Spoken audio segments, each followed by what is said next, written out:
Hugas-hugas ng gulay, guys.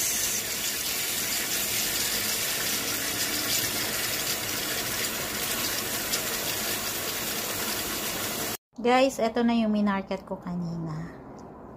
Lulutuin natin ng Filipino food, guys. Tapos ito yung pampalasa ko, guys. Tinapa sa amin yan. Bawang.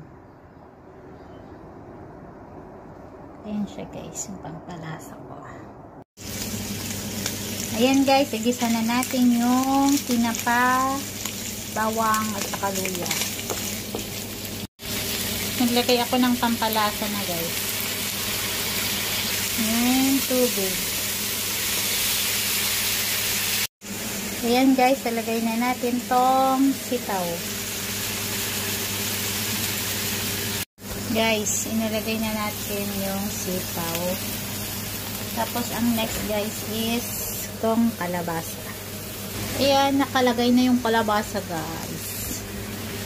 Takpan natin para masarap yung pagkain. Bawal magluto ng di masarap, guys. Ayan na siya, guys.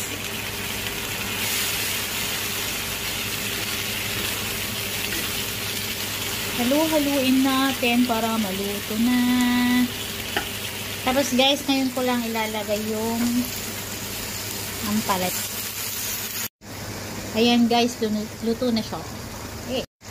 Ayan, guys, luto na siya.